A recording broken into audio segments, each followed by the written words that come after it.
সেই মজলিসে হযরতে জিবরাইল ফেরেশতা মানুষের সুরাত ধরে মানুষের চেহারা ধরে সেই জায়গাতে গিয়ে পৌঁছে গেলেন। হযরতে জিবরাইল উঠে দাঁড়ালেন, দাঁড়িয়ে বললেন, ও আল্লাহর নবী দাউদ নবী শুনেন, এই মানুষটা মিথ্যা কথা বলছে, এই ধনী লোকটা মিথ্যা কথা বলছে, এই প্রভাবশালী ব্যক্তিটি মিথ্যা কথা বলছে। তুমি কি জানো না সেই দিনের সওদাগর যিনি শাম দেশের দিকে রওনা দিয়েছিল, 500টা উট নিয়ে গিয়েছিল, জিনার ব্যবসা ছিল, 500টি উট নিয়ে শাম দেশের দিকে যাচ্ছিল। সেই সওদাগরের তুমি চাকর ছিলে, রাস্তায় তুমি তো ছুরি দিয়ে সওদাগরকে হত্যা করেছিলেন। সেই সওদাগরটা অন্য কেউ নয়, এই মহিলারই স্বামী ছিল। সেদিনে তুমি হত্যা করেছিলেন, জবা করেছিলেন, হত্যা করেছিলেন, 500খানা উট নিয়ে নিয়েছিলেন। সেদিনে ওই শাম দেশ থেকে মিশরে ফিরে এসেছিলেন, মিশরে এসে ব্যবসা করেছিলেন, আবার মিশর থেকে শাম দেশে গিয়েছিলেন, অনেক পয়সা করেছো, ইনকাম করেছো। কিন্তু মনে রেখে দিও, এই গাভীটা তো তোমায় নয়, তুমি মালিক নয়, এই গাভীটা হলো এই ছেলেটির আব্বা মালিক। তুমি যাকে হত্যা করেছো, কতল করেছো, সেই দিনটা কি তুমি ভুলে যাচ্ছ?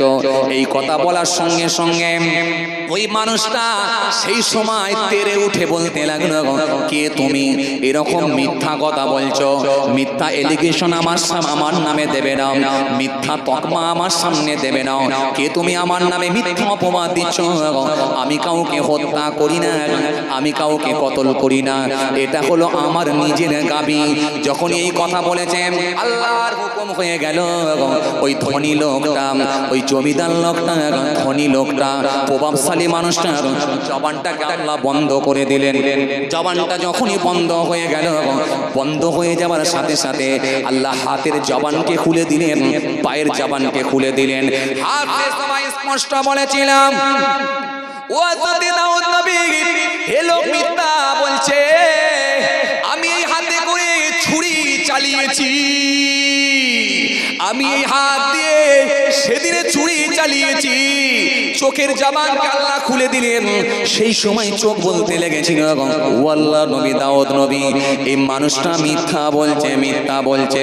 সেদিনে আমি সওদাগরকে নিজে চোখে দেখেছি, সওদাগর কাকুতি বিনতি করেছিল, চোখ ভরা পানি নিয়ে কেঁদে কেঁদে করুণ সুরে বলেছিল, আমাকে তুমি ছেড়ে দাও, বাঁচতে দাও।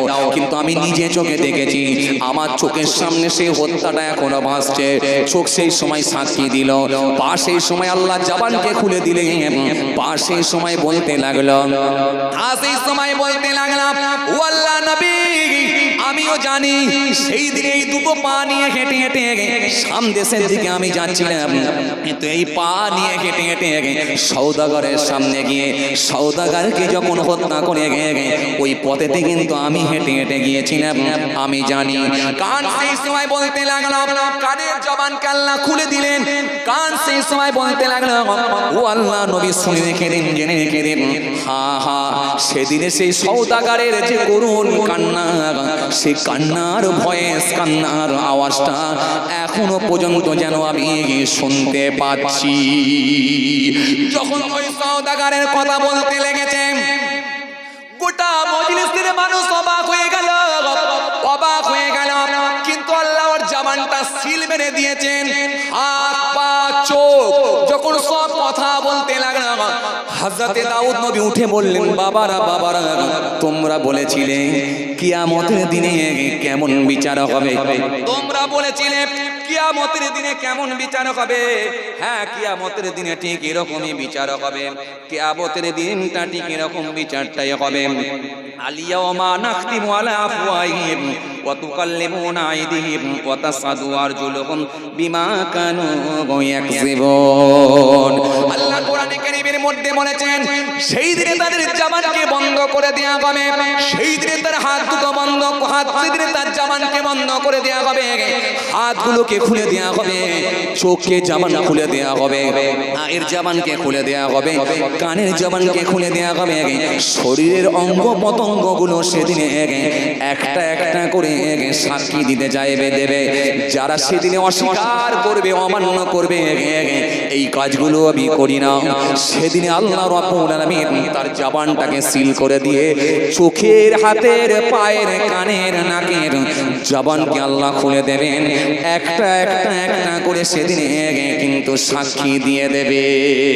হযরতে দাউদ নবী বুঝতে পেরে গেলেন, গোটা মজলিসের মানুষ জেনে গেল, গোটা ঈদের ময়দানের মাঠ সব বিচার পেয়ে গেল, কিন্তু ওই ধনী লোকটা, ওই প্রভাবশালী ব্যক্তিটার মুখটাকে আল্লাহ সিল করে রেখেছেন, কথা কিন্তু আর বলতে পারে না। সেই দিনে হযরতে দাউদ নবী বললেন, ও ছেলে, ও জঙ্গলের ভিতরে থাকা ছেলে, ছুরি রেখে দাও। আজকে তোমার বাপের সম্পত্তি নিয়ে এই মানুষটা এতদিন ধরে ভোগ করেছে, সুতরাং এর বাড়ি, এর গরু, এর যত উট আছে, এটা তুমি ছেলে পানেওয়ালা, কিন্তু আমি দাউদ নবী ন্যায় বিচার করার জন্য এসেছি। এ তোমার আব্বাকে হত্যা করেছে, আজকের দিনে আমি দাউদ নবী অনুমতি দিলাম, যাও একটা ছুরি নিয়ে এসে এইখানে স্পটে ওই জমিদার মানুষটাকে, ওই প্রভাবশালী ব্যক্তিটাকে এখানে কতল করে দাও, হত্যা করে দাও। এর জমি জায়গা যা সম্পত্তি আছে সব তোমরা মা বেটা নিয়ে ভোগ করো। জোরে বলবেন না? হে তরুণিয়া নওজওয়ান জামাকেরা, ইয়া মাই মুরব্বিয়ানিরা, বাবারা শুনে কে দিন বাবা, বাবারা জেনে কে দিন বাবা। বনি ইসরাইল গোত্রে একজন আবেদা মহিলা ছিলেন, একজন পারেসগারিনী মহিলা ছিলেন, একজন দিনদারি মহিলা ছিলেন। পারেসগারিনী একজন মহিলা ছিলেন, আবেদা মহিলা ছিলেন, আল্লাহর ওলি বান্দি ছিলেন। বনি ইসরাইল গোত্রে একজন মহিলা ছিলেন, যিনি জঙ্গলের ভেতরে তিনি একটা সন্তানকে নিয়ে জরাজীর্ণ একটা কামরার মধ্যে বসবাস করতেন। জরাজীর্ণ একটা কামরার মধ্যে বসবাস করতেন কে? বনি ইসরাইল গোত্রে একজন মহিলা ছিলেন, খুব আল্লাহর ওলি বান্দি ছিলেন, খুব আবেদা ছিলেন, আবেদা ছিলেন, জাহেদা ছিলেন। এই জঙ্গলের মধ্যে বসবাস করতেন, জরাজীর্ণ কামরার মধ্যে। এ তরুণিয়া নওজওয়ান জামাকেরা, ইয়া মাই মুরব্বিয়ানিরা, বাবারা শুনে কে দিন বাবা, বাবারা জেনে কে দিন বাবা। কিতাবের মধ্যে পাওয়া যায়, একদিন, দুদিন, 3 দিন নয়, 70 বছর ওই আবেদা মহিলাটি, আল্লাহর ওলি বান্দিটি 70 বছর ওই জঙ্গলের ভেতরে ওই ঘরের মধ্যে তিনি কাটিয়ে দিয়েছিলেন। একটা পুত্র সন্তান তিনার কাছে ছিল, 70 বছর কাটিয়ে দিয়েছেন। ওর জঙ্গলের মধ্যে, গভীর জঙ্গলের ভেতরে কোনো খাবার নাই, কিন্তু আল্লাহর কুদরতি ক্ষমতা ওর ভেতরে, জঙ্গলের ভেতরে ওই জরাজীর্ণ কামরার পাশে ছোট্ট আমার আল্লাহর কুদরতি ক্ষমতায় একটা ডালিম গাছ ছিল। প্রত্যেক দিন আমার আল্লাহ কুদরতি ক্ষমতায় 2টা করে ডালিম দিতেন, 2টা করে বাদানা দিতেন।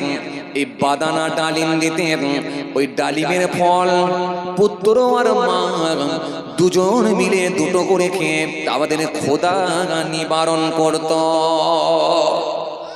চলে বলতে পারেন না? এইভাবে কেটে গেল কয়দিন? 70 বছর কেটে যাওয়ার পরে একদিন ওই যুবক ছেলেটা তার মায়ের কাছে গিয়ে আবদার করল, মা 70 বছর ধরে ডালিমের ফল খাচ্ছি, এই বাদানা খাচ্ছি, ডালিম খাচ্ছি, আর ভালো লাগে না মা, তুমি একটু অনুমতি দাও, তুমি একটু হুকুম দাও, আমি একটু শহরে গিয়ে একটু নিত্য নতুন ভালো খাবার কিনে নিয়ে আসবো, দামি খাবার একটু কিনে নিয়ে আসবো, যেটা আমাদেরও মুখটা ছাড়বে, খেতে ভালো লাগবে। ও মা, তুমি একবার অনুমতি দাও, শহরে গিয়ে একটু খাবার নিয়ে আসে, খাবার নিয়ে এসে এই খাবার খেয়ে আমাদের ক্ষুধা নিবারণ করবো, আমাদের তৃপ্তি হবে, আর এই খাবার খেয়ে আমাদের মুখটাও ছাড়বে, একটু নতুন ধরনের খাবার খাওয়া হবে। মা, তুমি আমাকে একটু হুকুম দাও।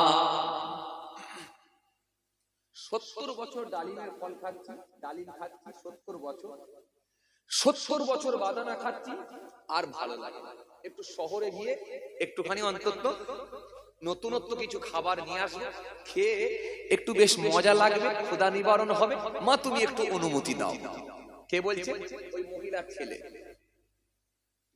সেই সময় মা বলতে শুরু করেছে, হে আমার সন্তান, শুনে রেখে দাও, হে আমার ছেলে, শুনে রেখে দাও, জেনে রেখে দাও, এরকম কথা কোনোদিন বলো না বেটা, এরকম কথা কোনোদিন বলো না।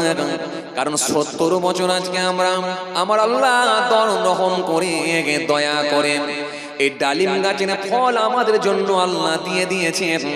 দুটো করে ফল আমরা প্রত্যেক দিন পাকা অবস্থায় পাই, দুজনে দুটো খাই।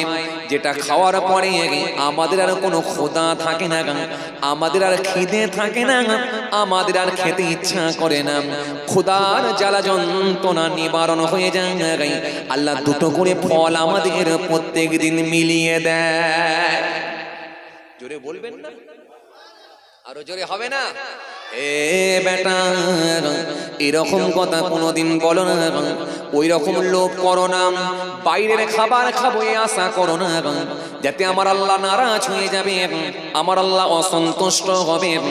আজকে তুমি কি একবারও হিসাব করেছো যে খাবারটা আমার আল্লাহ আমাদেরকে দিচ্ছে সম্পূর্ণ বিনা পরিশ্রমে, আমাদেরকে আমার আল্লাহ দুটো করে ফল প্রত্যেক দিন দিয়ে যাচ্ছে।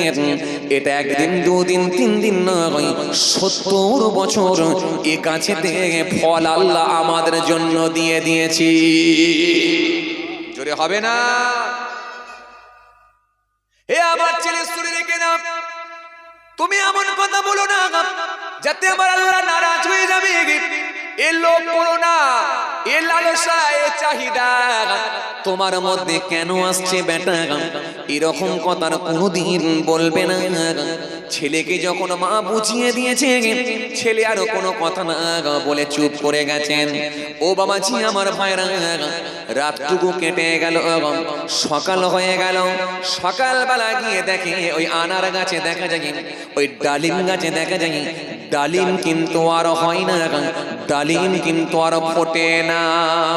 গতকালকে পর্যন্ত ডালিম ফুটেছিল, ডালিম হয়েছিল, আনার হয়েছিল, বাদানা হয়েছিল, বেদানা হয়েছিল, কিন্তু আজকের দিনে সকালবেলা বেদানা নাই।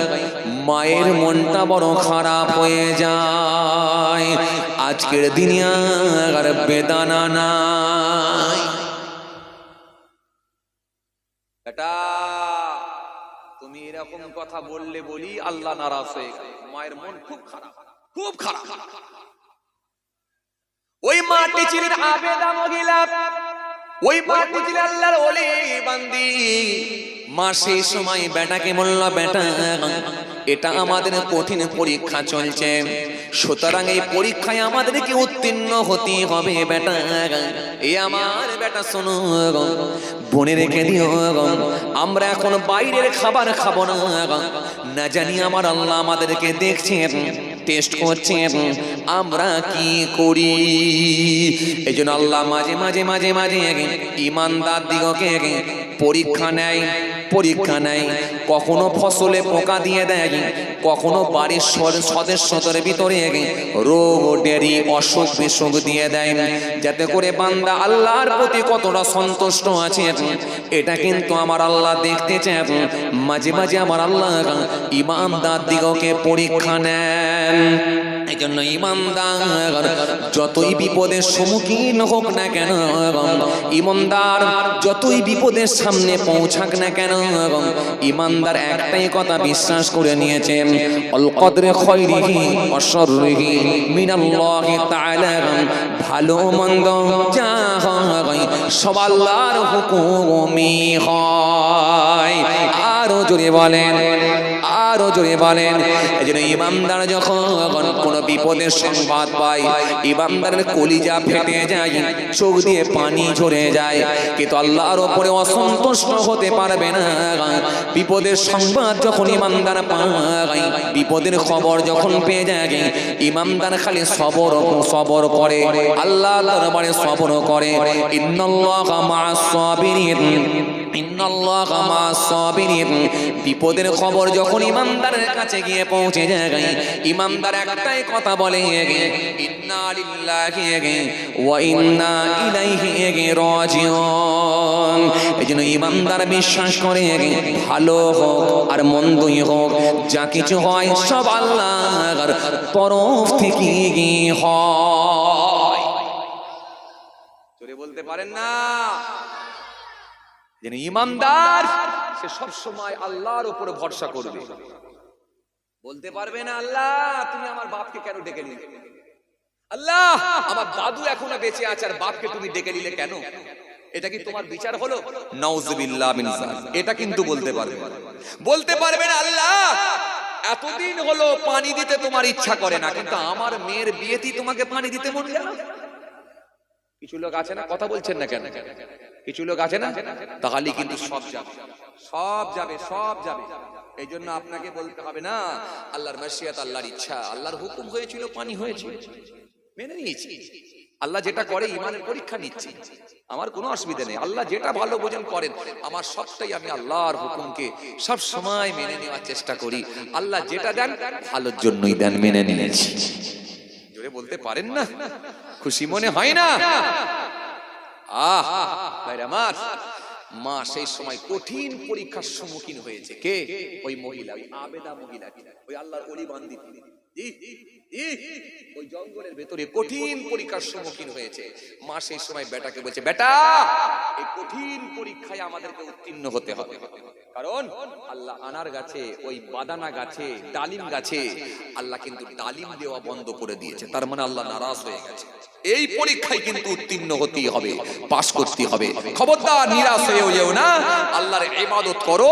আর যতদিন না আল্লাহ আবার পুনরায় ফের ওই ডালিম গাছে ফল দেয়, ততদিন পর্যন্ত আমরা কিন্তু কোনো জায়গা থেকে খাবার খাবো না, উপোস থাকবো, না খেয়ে থাকবো। জোরে বলতে পারেন? খুশি মনে হয়নি? আহা, কঠিন পরীক্ষা। পারবো আমরা? পারবো? যতদিন না ওই গাছে ফল হয়, না খেয়ে থাকবো, কিন্তু আল্লাহর ইবাদত করি যাবো, আল্লাহকে কাঁদবো, আল্লাহ তুমি দাও, তুমি নারাজ হয়ে যেওনি, তুমি হলে সব শেষ হয়ে যাবে। আল্লাহু আকবার, আল্লাহু আকবার। কি ঈমান, বুঝতে পারছেন? কি ঈমান,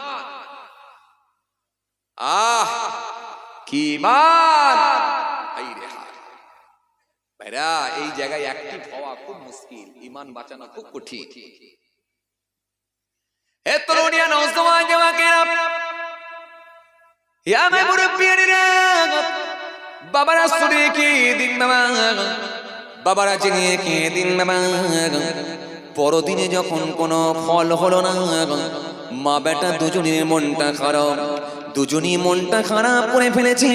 কিন্তু মা বলল, বেটা সবর করো, কঠিন পরীক্ষার সম্মুখীন হয়েছি, আল্লাহ আমাদেরকে পরীক্ষা নিচ্ছে, সুতরাং আমরা কিন্তু মনে রাখবে, আল্লাহ তরফ থেকে নিরাশ হয়ে যেও না, আল্লাহর ওপর অসন্তুষ্ট হয়ে যেও না, তিনি আমাদেরকে পরীক্ষা নিচ্ছেন। সারাদিন কেটে গেল, সারা রাত কেটে গেল, না খেয়ে ওই দিনটা কেটে গেল। না খেয়ে কেটে যাওয়ার পরে পরদিন সকালে দেখা যায় ওই জঙ্গলের ভেতরে একটা গাভী, শুনছেন, একটা গাভী গরু, গাভী, এই শুনছেন?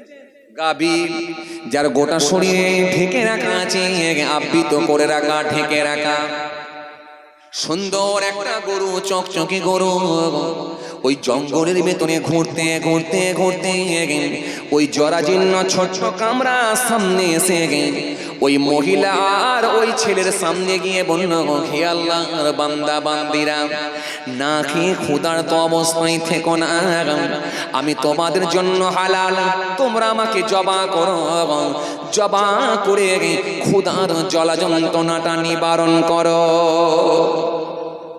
জোরে হবে না? আর একটু জোরে বলেন, আর একটু জোরে বলেন।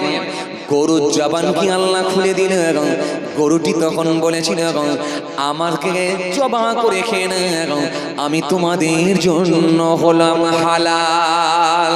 এই জন্য কোরআন স্পষ্ট ঘোষণা দিয়েছে, ইয়া আইয়ুহাল্লাযীনা আমানু, হে ঈমানদারগণ, লা তুহারিমু, তোমরা হারাম মনে করো না, তাইয়্যিবাত, পবিত্র বস্তুগুলোকে, মা আহাল্লাহু লাকুম, যেগুলো আমি আল্লাহ তোমাদের জন্য হালাল করে দিয়েছি, ওয়ালা তা'তাদু, সীমা লঙ্ঘন করো না, ইন্নাল্লাহা লা ইউহিব্বুল মু'তাদিন, নিশ্চয় আমি আল্লাহ সীমা লঙ্ঘনকারীদেরকে পছন্দ করি না। সুতরাং আল্লাহ হালালকে হারাম না আর হারামকে হালাল না, আল্লাহ বলে দিয়েছেন হালালগুলো তোমরা খাও, আর যেগুলো আমি হারাম করে দিয়েছি সেগুলো থেকে তোমরা বিরত থেকো, দূরে থাকো।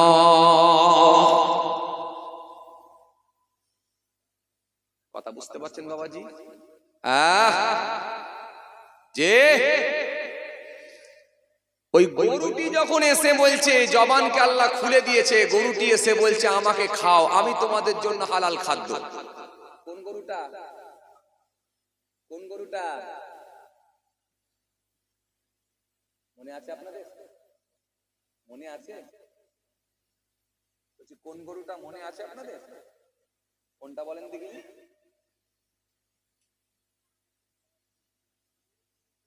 কোন গরুটা বলেন দেখি? কোন গাভীটা? এই ছেলে, কোন গাভীটা বলেন? কোন গাভী? ধনী ব্যক্তির গাভী। মনে আছে? সেই বনি ইসরাইল এর যুগে আমি বলেছিলাম, একজন লোক, ধনী লোক, সে একটা গাভী পুষেছিল। মনে আছে আপনাদের? সেই গাভীটা সে বলছে জবা করে খেয়ে নাও। কে বলছে? গাভীর জবানকে আল্লাহ খুলে দিয়ে জবা করে খেয়ে নাও। এখন ছেলে বলছে, মা হুকুম দাও। এই তো গাভী নিজে মুখে বলছে, এর জবান আল্লাহ খুলে দিয়েছে। তাহলে এই আমার পুরে ঘর থেকে, জরাজীর্ণ কামরা ঘর থেকে একটা ছুরি বার করে নিয়েছি, জবা করে ফেলি। মা বলছে, বেটা একবার খালি বলে ফেলেছিলে বাইরের খাবার খাও, আল্লাহ আনার গাছে, ওই ডালিম গাছে ফল দেওয়া বন্ধ করে দিয়েছে, তো সুতরাং আবার তুমি বলছো এই গাভী জবা করে খাবে? হ্যাঁ, এইরকম কথা মোটেই বলো না। এটা কার গাভী কেউ আমরা জানি না, আর না জেনে হারাম খাদ্য খেতে খেতে খেতে পারি না। যাও বেটা, এইরকম কথা বলো না, গাভী তুমি তাড়িয়ে দাও। হে তরুণিয়া, নওজোয়ান যুবকেরা, ইয়া মাই মুরব্বিয়ানা, বাবারা শুনে কে দিন না, বাবারা জেনে কে দিন না। গাভীটিকে যখন তাড়িয়ে দেয়া হলো, ওই গাভীটি যখন চলে গেল, গুটি গুটি পায়ে গাভীটি আবার মনিবের বাড়িতে গিয়ে পৌঁছে গেল। ওই মনিবের বাড়িতে গিয়ে ওই গাভীটি যখন পৌঁছে গেল, গাভীটি থাকার জায়গায় মনিব তাকে পৌঁছে দিল। ওই দিনটা কেটে গেল। দ্বিতীয় দিনেতে আবার গাভীটি এসে হাজির হলো জঙ্গলের ভেতরে। ওই গভীর জঙ্গলের ভেতরে জরাজীর্ণ কামরার সামনে এসে আবার বললাম, ও আল্লাহর বান্দা, ও আল্লাহর বান্দি, আমাকে তোমরা খাবো, আমাকে তোমরা খেয়ে নাও, আমি তোমাদের জন্য হালাল খাদ্য, তোমরা আমাকে জবা করে খাও। সুতরাং কেন তোমরা চিন্তিত হচ্ছ, টেনশন নিচ্ছ? টেনশন নিও না, আমাকে আল্লাহ তোমাদের জন্য হালাল করে দিয়েছে, আমাকে জবা করে খেয়ে না।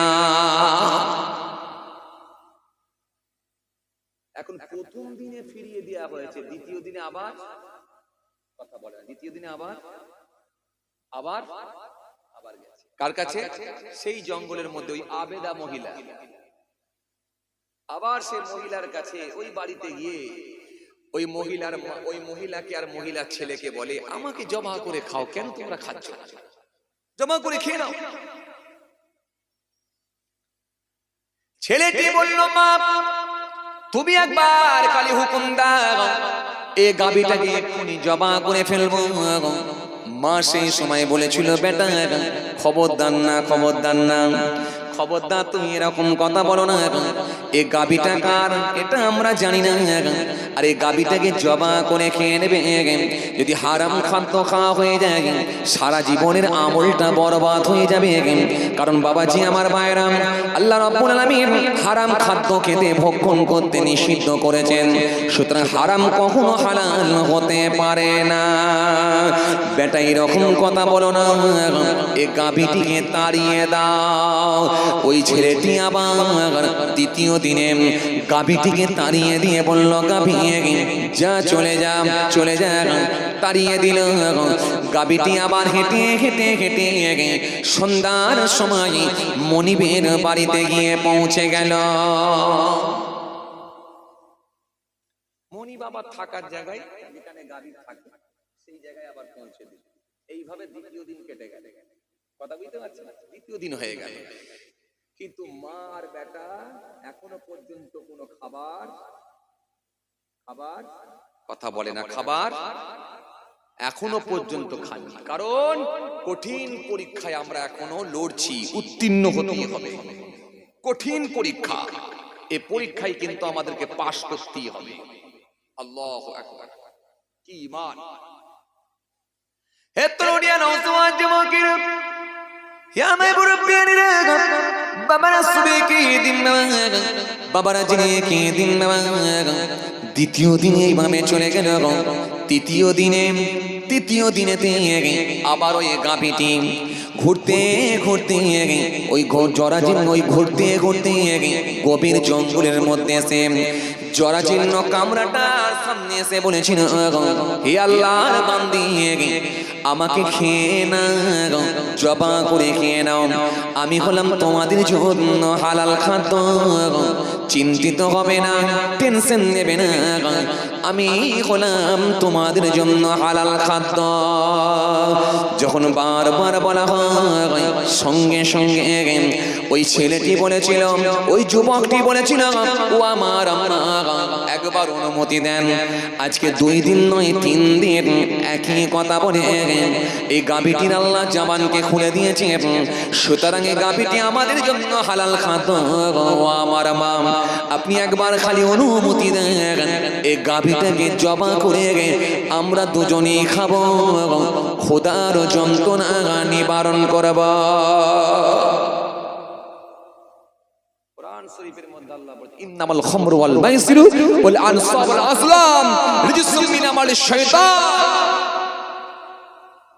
ইন্নামা, নিশ্চয়, হারামা, হারাম করে দেয়া হয়েছে, আলাইকুম, তোমাদের জন্য, মাইতাতা, মৃত জানোয়ার, ওয়াদ্দামা, প্রবাহিত রক্ত, ওয়ালাহমাল খিনজির, শুকরের মাংস, শুকরের গোশত,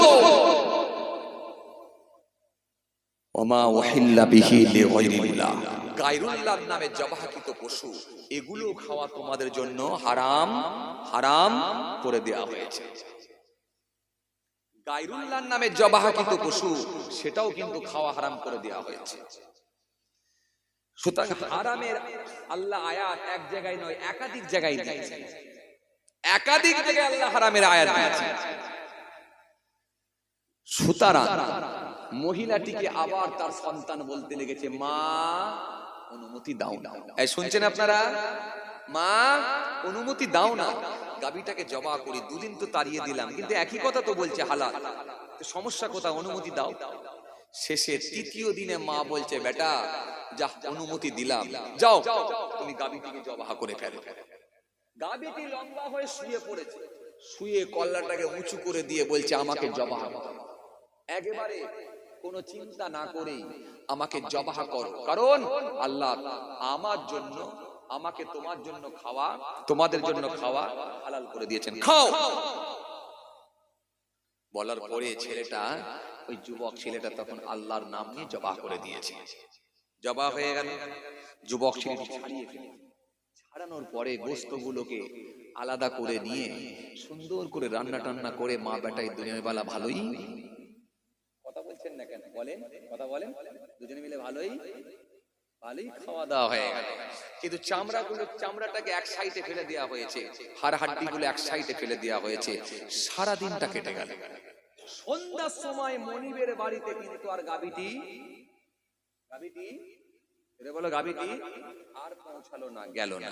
এখন গাভী যখন পৌঁছায়নি, যেহেতু সেই মানুষটা ছিল খুব ধনী লোক, প্রভাবশালী, এখন গাভী কোথায় গেল? তার পছন্দের গাভী, তার শখের গাভী কোথায় গেল? লোকজনকে বলল, খোঁজো আমার গাভী কোথায়। লোকে গাভী খুঁজতে লাগলো। গাভী খুঁজতে খুঁজতে খুঁজতে খুঁজতে জঙ্গলের ভেতরে গিয়ে এদিক ওদিক দেখতে দেখতে সেই জরাজীর্ণ ছোট্ট কামরার সামনে গিয়ে পৌঁছালো। গিয়ে দেখে একটা সাইডে দেখা যাচ্ছে চামড়া পড়ে আছে, হাড় হাড্ডি পড়ে আছে এবং চামড়াও পড়ে আছে, এবং সেই গাভীর উপরে যে সব চাদর বা ঢেকে রাখা, যে আবৃত করে রাখা ছিল, ঢেকে রাখা ছিল যে সমস্ত পোশাক বা চাদর, সেগুলোকে সব এক সাইডে ফেলে দেওয়া হয়েছে। তখন তারা গিয়ে বুঝতে পেরে গেল, নিশ্চয় গাভীটা এরা দুজনেরই জবাই করে খেয়েছে, কারণ এই চামড়া পড়ে আছে, এই চাদর পড়ে আছে, সব মিলে যাচ্ছে। মনিবকে গিয়ে, অর্থাৎ সেই লোককে গিয়ে, ওই প্রভাবশালী ব্যক্তি, ধনী ব্যক্তিটাকে গিয়ে বলল, আপনার গাভী জঙ্গলের ভিতরে মা বেটা দুজনে মিলে আছে, জঙ্গলের ভেতরে জরাজীর্ণ একটা ছোট্ট কামরা করে আছে, তারা দুজনে মিলে জবাই করে খেয়ে নিয়েছে। বলে বলো কি? বলে হ্যাঁ। বলে যাও যাও। হে তরুণিয়া, নওজোয়ান যুবকেরা, ইয়া মাই মুরব্বিয়ানিরা, বাবারা শুনে খেয়ে দিন না, বাবারা জেনে খেয়ে দিন না। কিতাবের মধ্যে পাওয়া যায়, যখন এই খবরটি ওই মানুষটার কাছে দেওয়া হলো, ওই মানুষটি থাকতে না পেরে সোজা হযরতে দাউদ নবীর কাছে পৌঁছে গেলেন। ও আল্লাহ নবী, ও হযরতে দাউদ নবী, হুজুর বিয়াদবি নেবেন না, বিয়াদবি নেবেন না। জঙ্গলের ভেতরে একজন মার বেটা দুজনে আছে, তারা দুজন মিলে আমার গাভীটিকে জবাই করে খেয়েছে। হুজুর, এই বিচারটা আপনাকে করে দিতে হবে। এই বিচার কিন্তু আপনাকে করে দিতে হবে। জঙ্গলের ভিতরে মা বেটা দুজন মিলে আমার গাভীকে জবাই করে খেয়ে নিয়েছে, এই বিচার করতে হবে। দাউদ আলাইহিস সালাম বলে, সত্য কথা? বলে একদম সত্য কথা। হযরতে দাউদ আলাইহিস সালাম বললেন, ডাকো ওই মহিলাকে, ডাকো, আর ওই মহিলার সন্তানকে ডাকো, দুজনকে ডাকো, দুজনকে ডাকো। দুজনকে যখন ডাকা হলো, আল্লাহর কুদরতি ক্ষমতা, হযরতে জিবরাইলকে আল্লাহ পাঠিয়ে দিলেন। হযরতে জিবরাইল ফেরেশতা এসে দাউদ নবীর কাছে এসে বললেন, ও আল্লাহ নবী হযরতে দাউদ নবী সালাম দিলেন, দিয়ে বললেন, হুজুর, এই মহিলার বিচারটা আজকে নয়, এই বিচারটাও কিন্তু ঈদের দিনই আপনি করে দেবে। জোরে বলবেন না? আরো জোরে হয় না? আগে কি বলেছিলেন? কিয়ামতের আলামত, কিয়ামতের নমুনা সব দেখাবো কবে? জোরে বলো, ঈদের দিনে। আর জিবরাইল সালাম বললেন, হুজুর, এই মহিলার বিচারটাও করে দেবেন কবে? জোরে বলো, ঈদের দিনে। হযরতে দাউদ আলাইহিস সালাম সেই সময় বললেন, বাবা, হে বনি ইসরাইল গোত্রের, হে ধনী মানুষ, হে প্রভাবশালী ব্যক্তি, আজকে তুমি বাড়িতে চলে যাও, সামনে ঈদের দিন, ঈদের দিনে এই বিচারটা আমি করে দেব, তোমরা আজকে বাড়ি চলে যাও। ওই মহিলাকে বলা হলো, মা বেটা তোমরাও দুজনে চলে যাও, ঈদের দিনে আমি কিন্তু তোমাদেরকে ডাকব। জিবরাইল ফেরেশতা বললেন, হুজুর, সেই দিনে কিন্তু মা বেটাকেও আপনি ডাকবেন। কেন? বিচার যদি করতে হয় দুই পক্ষকে ডাকতে হবে। কথা বলছেন না কেন? কথা বলেন। বিচার যদি করতে হয় দুপক্ষকে ডাকতে হবে। কিন্তু আমাদের সমাজে কিছু বিচারক আছে দেখবেন, ওরা দেখবেন ন্যায় বিচার করতে পারে না। আমাদের সমাজে কিছু নেতা আছে দেখবেন, এরা যখন গ্রামের বিচার করতে যায়, যখন সালিসি বসানো হয়, সমাজে অনেক নেতা আছে দেখবেন, গরিবের জন্য আলাদা বিচার, বড় লোকের জন্য আলাদা বিচার। কেউ যদি টাকা পয়সা একটু ভালো করে সাইজ করে দিয়ে দেয়, তার জন্য আলাদা বিচার। যার জমি বর্গা হয়েছে তাকে জেল খাটতে হয়, যে লোকটা বর্গা করেছে সে দেখুন ঘুরে ঘুরে বেড়া। এই জন্য কিয়ামতের ময়দানে অবিচারকারী বিচারক গুলোকে আল্লাহ ছাড়বে না। অবিচারকারী বিচারক গুলোকে আল্লাহ রাব্বুল আলামিন সেই দিনে আগুনের পোশাক পরিধান করাবেন। আগুনের পোশাক যখন পরানো হবে, তাদের গোশতগুলো হাড্ডিগুলো সব গলে গলে গলে টসকে টসকে জমিনের উপরে পড়বে।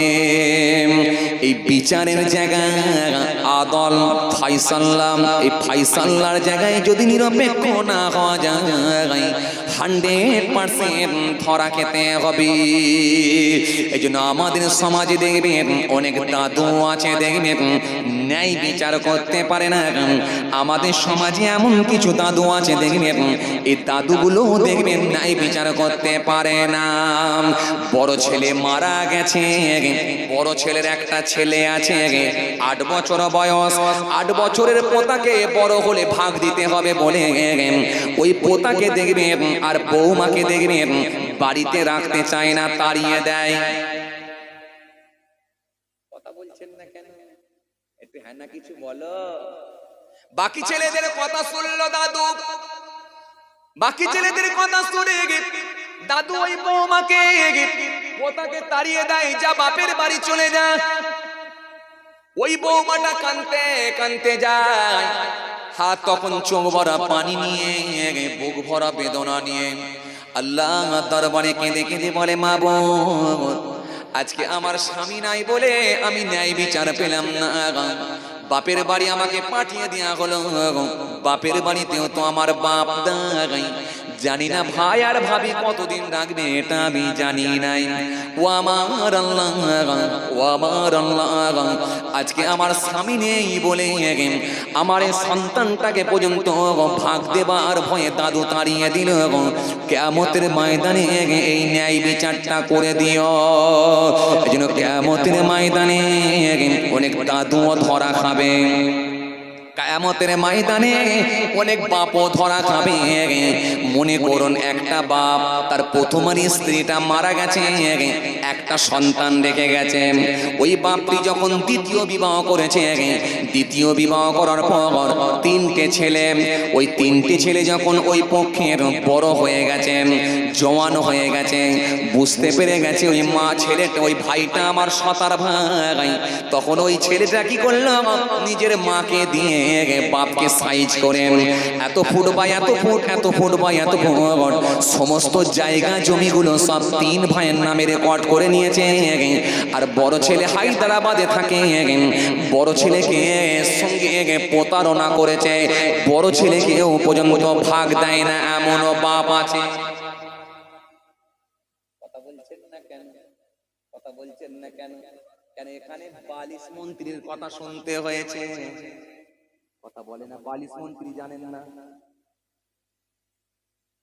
জানেন না? জানেন 42 মন্ত্রী? চাচা তো কিছু বুঝতেই পারে না। চাচা ভাবছে 42 মন্ত্রী মানে কার কথা বলছে, দাদু ভাবছে মানে দাদির কথা বলছে নাকি। 42 মন্ত্রী মানে কি? দুনিয়ার সব মন্ত্রীর কথা না শুনলেও চলবে, কিন্তু 42 মন্ত্রীর কথা ছেড়ে দিলে কথা বলে না, ও সংসারী আর হবে না। কথা বলেন না কেন? এখানে 42 মন্ত্রীর কথা শুনতে হবে। 42 মন্ত্রী বলেছে 3 ছেলের নামে লেখো, বড় ছেলের নামে বাদ দাও। কেন? ওর মা নাই, কোনো জায়গা নাই। পৃথিবীর জমিনে অনেক বাপ আছে দেখবেন, এরাও কিন্তু হক বিচার না করতে পারার কারণে ধরা খাবে। কিন্তু কোরআন স্পষ্ট ঘোষণা দিয়েছে, ইন্নাল্লাহা ইয়ামুরুকুম আন তুআদ্দুল আমানাতি ইলা আহলিহা ওয়া ইযা হাকামতুম বাইনান নাস আন তাহকুমু বিল আদলি ইন্নাল্লাহা নি'মা ইয়াইযুকুম বিহি ইন্নাল্লাহা কানা সামিয়াম বাসীরা। আল্লাহ সুন্দর করে বললেন, আমার নির্দেশ মেনে নাও, আমার নির্দেশ মেনে নাও। পৃথিবীর জমিনে তোমরা যখন তোমরা মনে রেখো, পাওনাদারের মালটা বুঝিয়ে দাও, যে যতটা পানেওয়ালা তার পাওনাদারের মালটা বুঝিয়ে দাও, হকটা বুঝিয়ে দাও। হে বাপ, ছেলেদের ভেতরে হক বোঝাও, হে বাপ, ছেলেদের ভেতরে হক বোঝাও। হে বড় ভাই, তোমার বাপ নাই, ছোট ভাইদের সমান হকগুলো বুঝিয়ে দাও। ছোট ভাইদেরকে ফাঁকি মেরে, ছোট ভাইয়ের জায়গা মেরে নিজের নামে রেকর্ড করে পুরো বয়সে সাদা দাড়ি রেখে আর নতুন করে হজ করে চলে এলে, আমি আল্লাহ কিন্তু ছেড়ে দেব না। ভাইয়ের মাল আত্মসাৎ করেছিলে, হিসাব বুঝে নেব।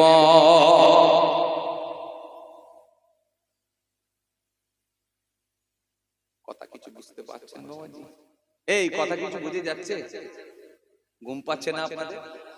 জোরে বলেন, ঘুম পাচ্ছে না?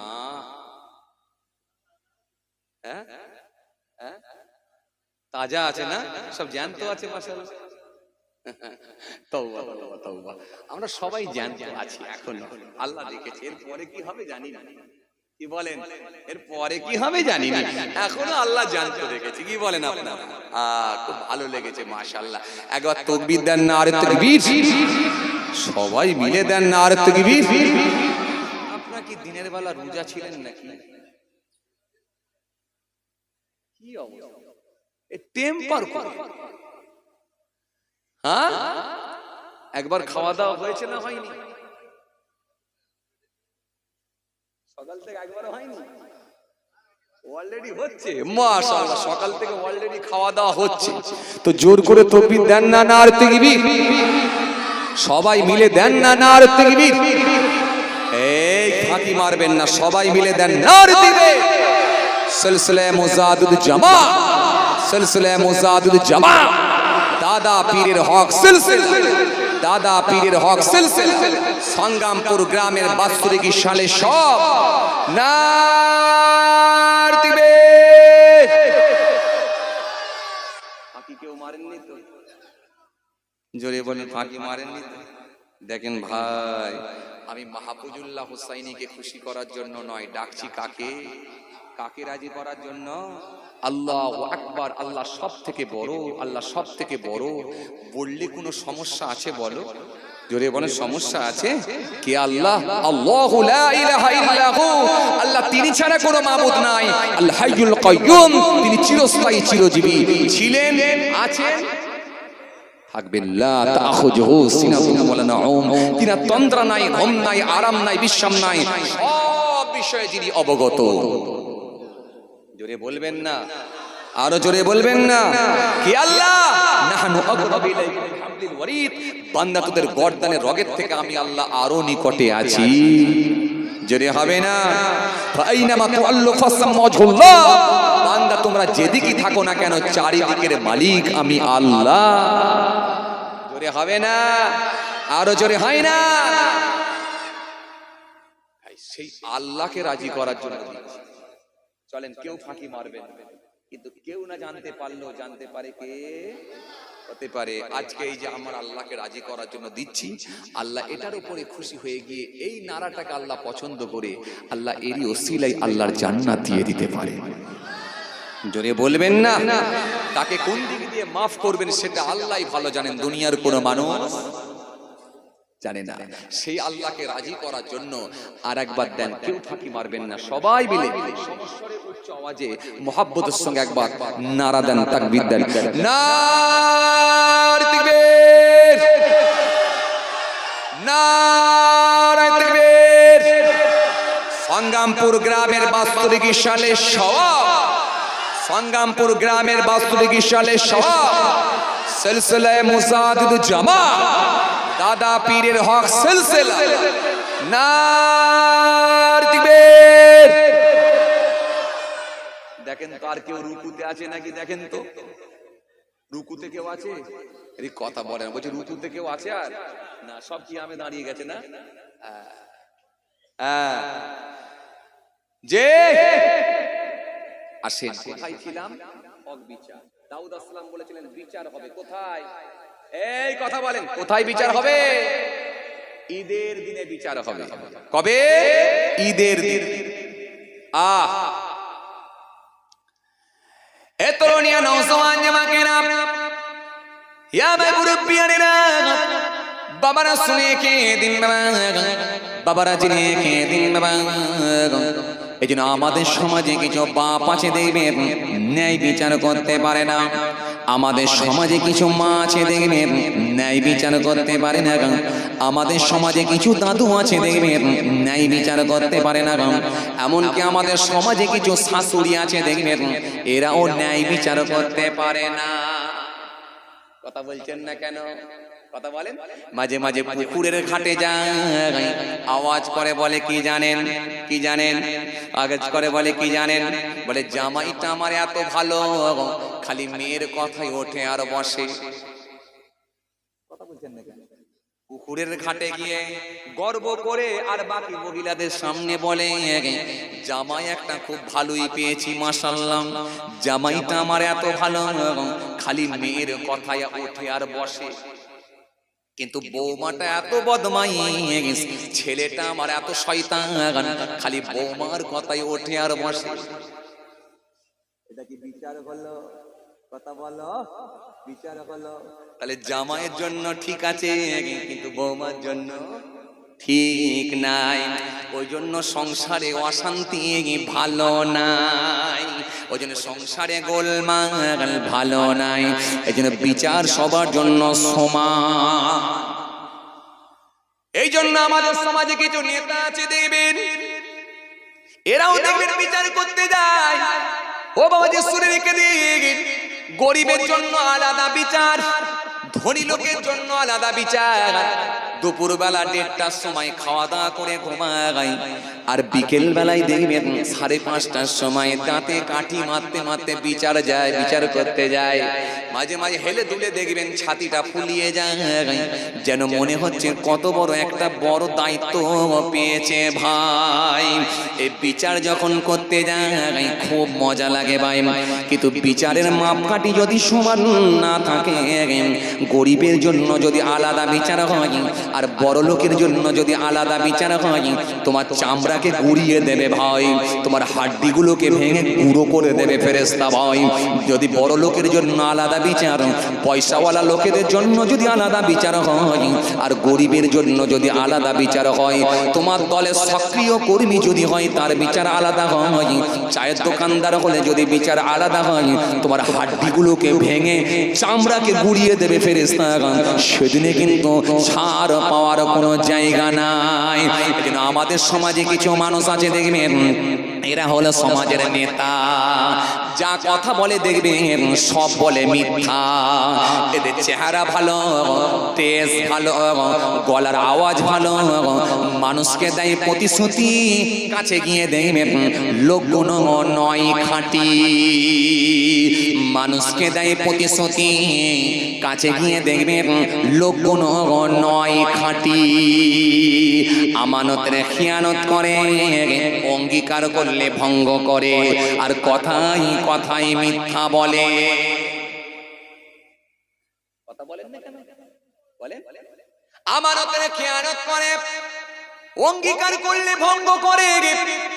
আসলে তো মুনাফিক এই লোকগুলো কি বলে, ইলেকশনের আগে যখন এলাকায় যাবে, বড় এরকম যখন সমাবেশ হবে, বড় যখন রাজনীতির ময়দানে মিছিল হবে, রাজনীতির ময়দানে যখন জামায়াত হবে, মানুষের যখন জমায়েত এক জায়গায় হবে, রাজনীতির কোন সমাবেশ হবে, ওই রকম জায়গায় নেতা যখন উঠবে মাইক্রোফোনটা ধরবে, ভাই সকল তোমাদের পুকুরের পার বাঁধিয়ে দেওয়া হবে, গ্রামে টিউবকল করে দেওয়া হবে, কাঁচা বাড়ি আর একটাও থাকবে না, সব পাকা বাড়ি করে দেওয়া হবে।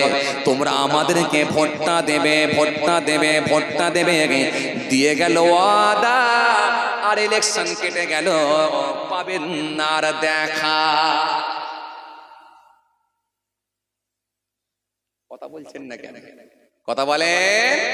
আচ্ছা, এই জন্য আল্লাহ সুন্দর করে বলেছেন, ওয়ামান লাম ইয়াহকুম বিমা আনজালাল্লাহ ফাউলাইকা হুমুজ যালিমুন, ওয়ামান লাম ইয়াহকুম বিমা আনজালাল্লাহ ফাউলাইকা হুমুল ফাসিকুন, ওয়ামান লাম ইয়াহকুম বিমা আনজালাল্লাহ ফাউলাইকা হুমুল কাফিরুন।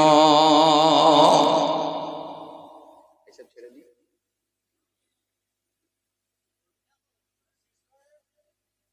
সব বোনাস আপনারা এখনো থাকবেন?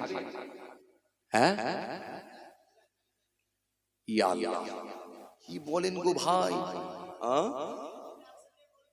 ইয়া আল্লাহ, অনেক টাইম হয়ে গেছে গো। হ্যাঁ, থাকবেন আপনারা? জোরে বলেন থাকবেন? একটু ভরসা দেন থাকবেন। যা থাকবেন না হাত তুলুন। এ কি অবস্থা হলো? ও বুঝতে পারেন? আচ্ছা, বুঝেছি বুঝেছি। হ্যাঁ, রানিং বলেছেন, ঠিক কথা। দিদি হয়ে গেছে, তাই না ভাইরা? আসলে যখন বড় বাম পড়ে না, হঠাৎই পড়ে, সে কিন্তু আর বলে কথা বলে। কথা একদম ঠিক কথা একদম ঠিক কথা। জি ভাইরা আমার, বাবাজিরা আমার, দোস্তরা আমার, খুব ভালো লেগেছে আলহামদুলিল্লাহ। একটু চিন্তা করেছিলাম, মনে হয় এবার আজকে এইবারে মনে হয় লোকজন একটু কম হবে নাকি, তো আলহামদুলিল্লাহ ঠিকই আছে। আল্লাহর শুকর, মোটামুটি ঠিকই আছে। মাপকাঠি ঠিকই আছে, আল্লাহর শুকর। জি, চেয়ার ভর্তি হয়ে যায়, কিছু মানুষ দাঁড়িয়ে যায়, বাস হয়ে গেছে সেটাই। চেয়ার ভর্তি হয়ে গেছে, কিছু মানুষ দাঁড়িয়ে গেছে। একটু জোর করে তাকবীর দেন, নারে তাকবীর, মাশাআল্লাহ। একবার দরুদ শরীফ, আল্লাহুম্মা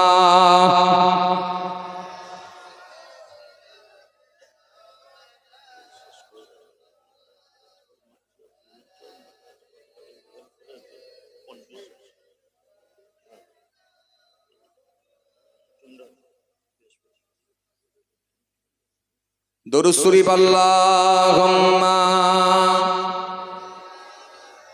সাইয়্যিদানা ওয়া আলা আলি সাইয়্যিদানা।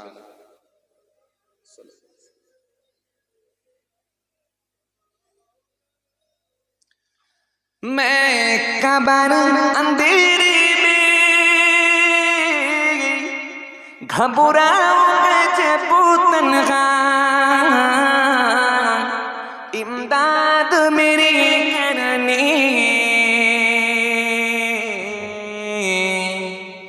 आ जाना रसूल अल्लाह। जोरे হবে না সুবহানাল্লাহ? আরো জোরে হয় না? আরো জোরে হয় না? ইমদাদ মেরি করনি আ জানা রাসূল আল্লাহ। জোরে হবে না? আরো জোরে হয় না? আরো জোরে হয় না? রওশন মেরি তুরবত কো লিল্লাহ জরা করনা, जब वक्त नजर आए आका दीदार अता करना। मैं कबर अंधेरे में घबराऊंगा जब तन्हा, इमदाद मेरी करने आ जाना रसूल अल्लाह। जोरे হবে না? इमदाद मेरी करने आ जाना रसूल अल्लाह। अल्लाहुम्मा सय्यदना मौलाना मुहम्मद ওয়ালা আলি সাইয়্যিদানা মাওলানা মুহাম্মদ সাল্লাল্লাহু আলাইহি ওয়াসাল্লাম। আমার দিনদার ইমানদার নেক আল্লাহওয়ালা ভাইরা, যে কথা বোঝাতে চাইছিলাম, তাহলে এই বিচারের মাপকাঠি কিন্তু ঠিক রাখতে হবে। যেমন আপনি নামাজ পড়বেন, রোজা রাখবেন, দাড়ি রাখবেন, ব্যবসা ঠিক মতো হকভাবে ব্যবসা করবেন, অনুরূপ ভাবে পরিবারের মধ্যে প্রত্যেকে সমান প্রাপ্য বুঝিয়ে দেবেন। এই বিচারের মাপকাঠিও আপনাকে ঠিক রাখতে হবে। ভাই নামাজ পড়ে দাড়ি রাখলে শুধু হয় না, সার্কেল অনেক বড়। এক নম্বর আপনার যেমন নামাজ থাকবে, রোজা থাকবে, আওকাত থাকলে হজ থাকবে, জাকাত দেবে, এতিমের সঙ্গে ভালো আচরণ করতে হবে, এতিমের পাশে দাঁড়াতে হবে, বস্ত্রহীন ব্যক্তিকে বস্ত্র তুলে দিতে হবে, ক্ষুধার্ত ব্যক্তিকে অন্ন তুলে দিতে হবে, প্রতিবেশীর সঙ্গে ভালো আচরণ করতে হবে, মানুষের সঙ্গে সুসম্পর্ক রাখতে হবে, প্রতিবেশীর সঙ্গে ভালো আচরণ করতে হবে। ব্যবসা করলে ঠকাতে পারবেন না, মানুষের সঙ্গে মিথ্যার উপরে পণ্য বিক্রি করতে পারবেন না। সব কিছু মানতে হবে, অনেক কিছু মানতে হবে। গীবত করতে পারবেন না, পরনিন্দা করতে পারবেন না, পরচর্চা করতে পারবেন না, হিংসা করতে পারবেন না, মিথ্যার উপরে কারোর উপরে ধারণা করতে পারবেন না। কোনো জিনিসটাই কিন্তু আপনার ভেতরে না হয়। আপনি মোটরসাইকেল নিয়ে আপনার বিয়ের শরীর খারাপ, মনটা খুব খারাপ, চট করে মোটরসাইকেলে স্টার্ট মেরে তাড়াতাড়ি করে বেরিয়ে গেলেন। ব্যাস পাশে দেখবেন তিনটে ছেলে ওই মাথায় বসে বসে মাথাটা চুলকে বলছে, হ্যাঁ দেখেছিস পয়সা হয়ে গেছে, তো কেমন অহংকার নিয়ে বেরিয়ে গেল। কিন্তু আপনি একটা খুব টেনশনের মধ্যে আছেন, আপনার বিয়ের শরীর খারাপ, এখনই ফোন এসছে হসপিটালে ভর্তি করতে হবে বা নার্সিং হোমে ভর্তি করবে, তারা দাঁড়িয়ে আছে, আপনি বাইক নিয়ে ছুটছেন, সেই সময় কারোর দিকে তাকাবার সময় নেই, সেই সময় আপনার উপর ধারণা এসে গেল কি পয়সা করে ফেলেছে, তো ইদানি দোতলা বাড়ি করেছে, নতুন মোটরসাইকেল কিনেছে, দেখলি একটু মুখের দিকে তাকালো না, কথাও বললো না, বেরিয়ে চলে গেল। কোরআন হাদিসের জ্ঞান না থাকলে খুব মুশকিল। জি ইয়া আইয়ুহাল্লাযীনা আমানু ইসতানিবু কাসীরান মিনাজ-যন্নি ইন্না বা'দাজ-যন্নি ইসমুন। আল্লাহ বলেন গীবত তো দূরের কথা, ধারণাও করো না, মানুষের উপরে মিথ্যা ধারণাও করো না। এই মিথ্যা ধারণাটাও হবে কাবিরা গুনাহ, এই ধারণা করাটাও হলো গুনার কাজ। কত লোক জাহান্নামে যাবে ধারণা করে, খালি জাহান্নামে যাবে, মিথ্যা ধারণা করে জাহান্নামে যাবে। কত লোক যাচাই বাছাই না করে আপনার পিছনে কত রকমের কথা বলে ফেলবে, কত লোক হিংসা করে ফেলবে, কত লোক গীবত করে ফেলবে, কত লোক অহংকার করে ফেলবে, খালি কোরআন হাদিসের না জ্ঞান থাকার কারণে। এইজন্য দাড়ি নামাজ টুপি থাকা সত্ত্বেও তাকে ধরা খেতে হবে। শরীয়তের মাপকাঠি আছে, খুব সূক্ষ্ম ব্যাপার। ود كثير من أهل الكتاب لو يردونكم من بعد إيمانكم كفار حسدا من عند أنفسهم من بعد ما تبين لهم الحق فاعفوا واصفحوا حتى يأتي الله بأمره إن الله على كل شيء قدير। খুব চাপ, জান্নাতে যাওয়া খুব চাপ, খুব চাপ, খুব চাপ। আমরা তো কি মনে করি বলেন তো, আমরা মনে করি যা খুশি তাই করব, বুড়ো বয়সে দাড়ি ছেড়ে দিয়ে মসজিদে ঢুকলি মনে হয় জান্নাতে যাবে। ধারণা আছে না আমাদের? এই কথা বলেন না। স্কুল থেকে সে রিটায়ার হয়ে গেল, মানে 60 বছর বয়স হয়ে গেল, সরকার বলছে তোমার আর শিক্ষকতা করার মতো ক্ষমতা আর নাই, তুমি বাড়িতে বসে থাকো, এখন মনে রাখো পেনশন তোমাকে দেয়া হবে, অর্থাৎ টাকা তোমার ঘরে চলে যাবে। কলেজে চাকরি করতেন, প্রফেসর ছিলেন, আপনি রিটায়ার হয়ে গেছেন, আপনি বাড়িতে বসে থাকেন, পয়সা চলে যাবে, মানে সরকার আপনাকে যোগ্য মনে করছে না। কিন্তু সব জায়গায় যখন আপনি অযোগ্য বলে সার্টিফিকেট পেয়ে যাচ্ছেন, তখন আমরা মনে করছি, আমরা এবার শরীয়তের দিক দিয়ে যদি দেখি, আমরা মনে হচ্ছে ইসলাম ধর্মের বিধান এবারে মানবো, মানে এইটা হলো আমাদের জন্য এবার যোগ্য, এবার আমি যোগ্য ব্যক্তি। 60 বছর যখন ক্রস করে ফেলেছি, পার করে দিয়েছি, এবার আমি দাঁড়িয়ে রাখতে পারি, এবার আমি নামাজ পড়তে পারি, এবারে বড় জুব্বা পড়তে পারি, তার মানে মসজিদে এবারে ঢুকতে পারি লাইনে। না, 32 বছরের খাতা ঠিক নেই, 33 বছরের খাতা ঠিক নেই, 34 বছরের খাতা ঠিক নেই, 35 বছরের খাতা ঠিক নেই, 36 বছরের খাতা ঠিক নেই, 38 বছরের খাতা ঠিক নেই, 39, 40, 41, 42, 43, 44, 45, 46, 47, 48, 49, 50, 51, 52, 53, 54, 55, 56, 57, 58, 59, 60, 61, 62, তবে তো ডিসেম্বর মাস পাবো, তবে তো তোর দাড়ি খাতা পাবো, জানুয়ারি মাস পাবো, তবে তো তোর নামাজের খাতা পাবো। তার আগে বেটা তুই যে কি করেছিস, তোর লাইফ বেটাই ধলাই পেটাই, আরে কথা বলছেন না কেন, ধলাই পেটাই, অবস্থা খারাপ, অবস্থা খুব খারাপ, খুব খারাপ। আসেন, এই জন্য আগে আমি বলেছি আল্লাহ নামাজ রোজা দিন ধর্ম মানতে বলেছে এই জন্য, যাতে করে পৃথিবীর জমিনে সংযত ভাবে জীবন যাপন করতে পারেন, কথাবার্তা বললে সংযত ভাবে বলতে পারেন, চলার হিসাব চলার পথটাও আপনার হিসাবের মধ্য দিয়ে যাতে করে হয়। এই জন্য আল্লাহ বলেছে আমার আইন তোমরা মেনে নাও, মেনে নাও। চলেন, যে কথা আপনাদের বোঝাতে চাইছিলাম। এজন্য আল্লাহ কি বললেন, ওমাল্লাম ইয়াহকুম বিমা আনজালাল্লাহ ফাউলাইকা হুমুজ জালিমুন। পৃথিবীর জমিনে তোমরা আমার কোরআনের আইনকে প্রতিষ্ঠিত করো, আমার কোরআন দিয়ে ফয়সালা করো, ফাউলাইকা হুমুজ জালিমুন। যদি না করে সে হবে, অতঃপর সে হবে জালিম। ওমাল্লাম ইয়াহকুম বিমা আনজালাল্লাহ ফাউলাইকা হুমুল ফাসিকুন। পৃথিবীর জমিনে আমার কোরআনের আইনকে তোমরা প্রতিষ্ঠিত করো, আমার কোরআন দিয়ে তোমরা ফয়সালা করো, যদি না করো ফাউলাইকা হুমুল ফাসিকুন, অতঃপর সে হবে ফাসিক। ওমাল্লাম ইয়াহকুম বিমা আনজালাল্লাহ ফাউলাইকা হুমুল কাফিরুন। পৃথিবীর জমিনে তোমরা আমার কোরআন দিয়ে, আমার আইন দিয়ে তোমরা পৃথিবীর জমিনে বিচার করো, যদি না করো কি হবে, ফাউলাইকা হুমুল কাফিরুন, অতঃপর সে হবে কাফির। তাহলে আপনি আপনার পরিবারের মধ্য দিয়ে, আপনার সদস্যদের ভেতরে, আপনার পরিবারের ভেতরে যদি আপনি ন্যায় বিচার না করতে পারেন, সমাজের বুকে আপনি নেতৃত্ব দিতেন, আপনি নিজেকে নেতা বলে দাবি করেছিলেন, এই সমাজে যদি হক বিচার না করতে পারেন, তাহলে আল্লাহর আইনে আপনি আর ধরা পড়ে যেতে পারেন। কিয়ামতের ময়দানে আল্লাহ আপনাকে কাফির হিসাবে চিহ্নিত করতে পারে, আপনাকে ফাসিক হিসাবে ধরতে পারে, আপনাকে জালিম বলে আল্লাহ ধরতে পারে। কথা কিছু বুঝে যাচ্ছে? এই কথা কিছু বুঝে যাচ্ছে? কথাগুলো একটু ভাববেন। আমার কথা নয় বাবাজি, আমি জাস্ট ধার করে আপনাদেরকে দিচ্ছি, আমি ধার করে দিচ্ছি, আমার কথা নয়, ওখান থেকে ধার করে এখানে দিচ্ছি। আসেন, হযরত দাউদ আসলামের কথা বলছিলাম, তাই না? মনে আছে না আপনাদের? ভুলে গেছেন? জোরে বলেন, মনে আছে না ভুলে গেছেন? আছে? আছে? আর হবে কটা ভাইছে দেখি, আগে দাঁড়ান। ও আল্লাহ, এ তো অনেক টাইম।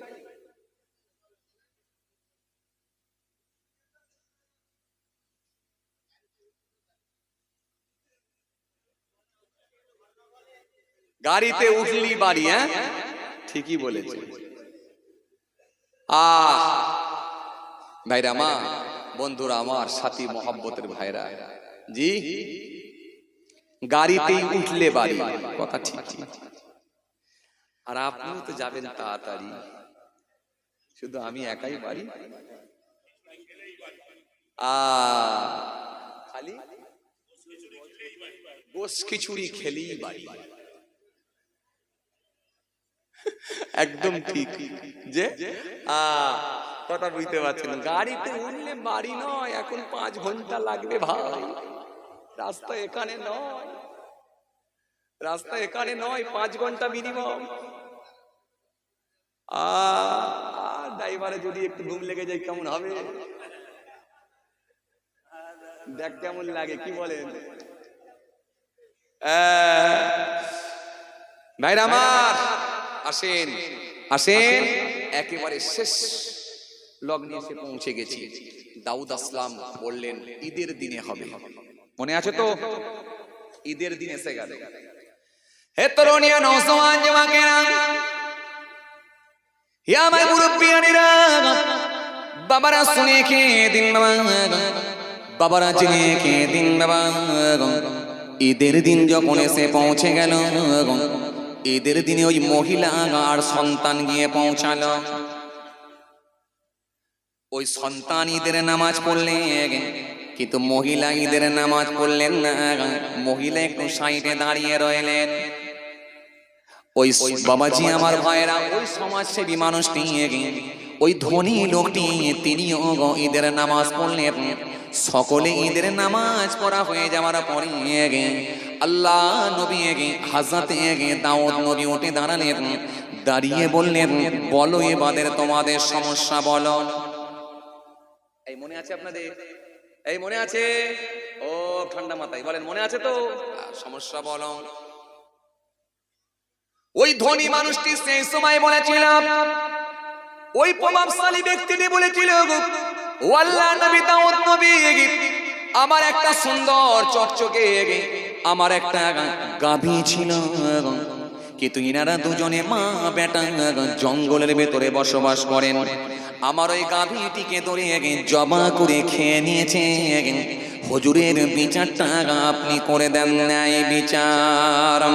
আল্লাহ নবী হযরত দাউদ নবী সেই সময় বললেন, হে মা, ছেলে, বলো তোমরা কেন খেয়ে নিয়েছো গাভীকে ধরে?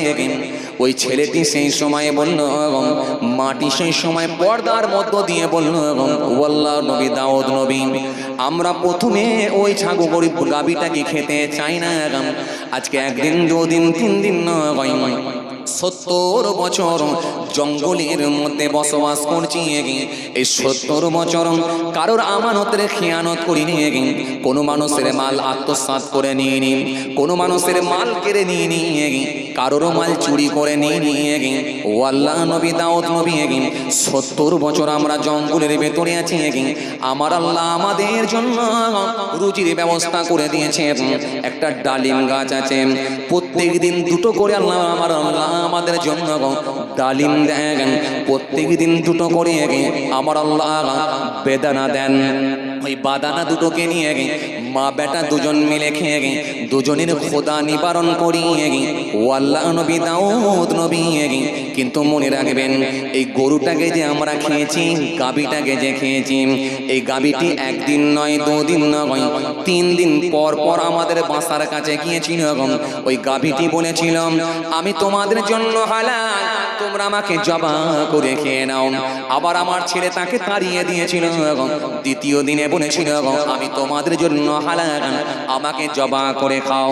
আমার ছেলে দ্বিতীয় দিনও তাড়িয়ে দিয়েছিল। তৃতীয় দিনে আবার গাভীটি এসে লম্বা হয়ে শুয়ে বলেছিল ও আল্লাহর বান্দা বান্দি, কেন তোমরা কষ্ট পাচ্ছ? খোদার যন্ত্রণা নিবারণ করো, আমি কিন্তু তোমাদের জন্য হালাল।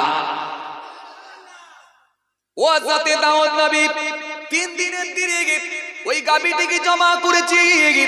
ও আল্লাহ নবী বিয়াদবি নেবেন না, প্রথমে কিন্তু খায় না। এই কথা বলার সাথে সাথে ওই ধনী লোকটা, ধনী ব্যক্তিটি, প্রভাবশালী ব্যক্তিটি উঠে বলল গাভী কি আবার কথা বলতে পারে নাকি? ছেলে খেলা করছো, গাভী কি আবার কথা বলতে পারে নাকি? এরকম গল্প কেন করছ? তখন ওই মহিলা বলেছিল শোনো, আল্লাহর যদি হুকুম হয় গাভী পর্যন্ত কথা বলতে পারে। জোরে হবে না? যখনই এই কথা বলেছে সেই মজলিসে হযরতে জিবরাইল ফেরেশতা মানুষের সূরা ধরে, মানুষের চেহারা ধরে সেই জায়গাতে গিয়ে পৌঁছে গেলেন। হযরতে জিবরাইল উঠে দাঁড়ালেন, দাঁড়িয়ে বললেন ও আল্লাহ নবী দাউদ নবী শুনেন, এই মানুষটা মিথ্যা কথা বলছে, এই ধনী লোকটা মিথ্যা কথা বলছে, এই প্রভাবশালী ব্যক্তিটি মিথ্যা কথা বলছে। তুমি কি জানো না সেই দিনের সওদাগার যিনি শাম দেশের দিকে রওনা দিয়েছিল, 500টা উট নিয়ে গিয়েছিল, জিনার ব্যবসা ছিল, 500টি উট নিয়ে শাম দেশের দিকে যাচ্ছিল।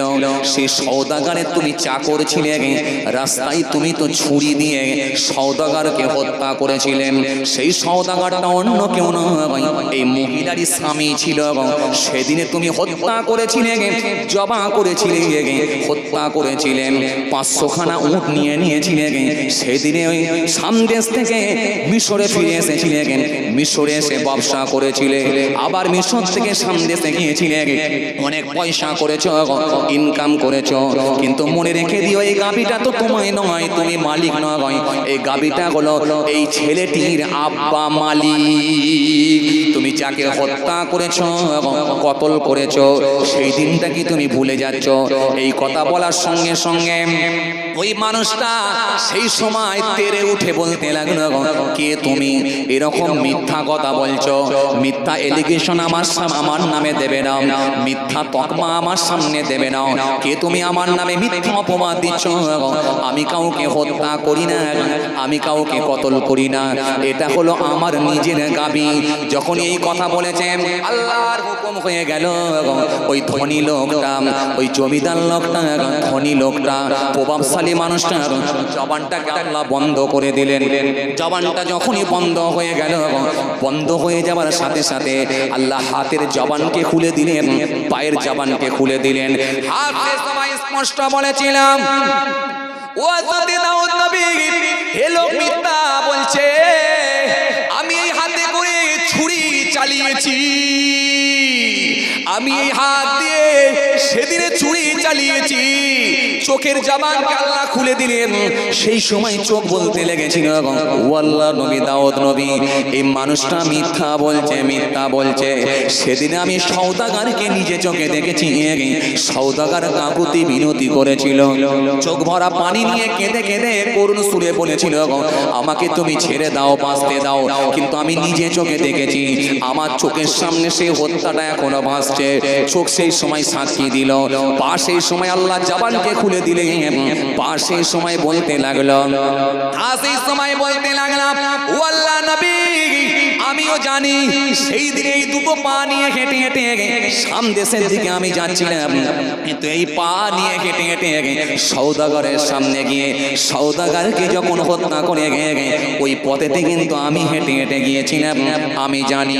কান সেই সময় বলতে লাগলো, কানের জবানকে আল্লাহ খুলে দিলেন, কান সেই সময় বলতে লাগলো, ও আল্লাহ নবী শুনে রেখে দিন, জেনে রেখে দিন, হা হা সেদিনে সেই সওদাগরের যে করুণ কান্না, সেই কান্নার ভয়েস, কান্নার আওয়াজটা এখনো পর্যন্ত যেন আমি শুনতে পাচ্ছি।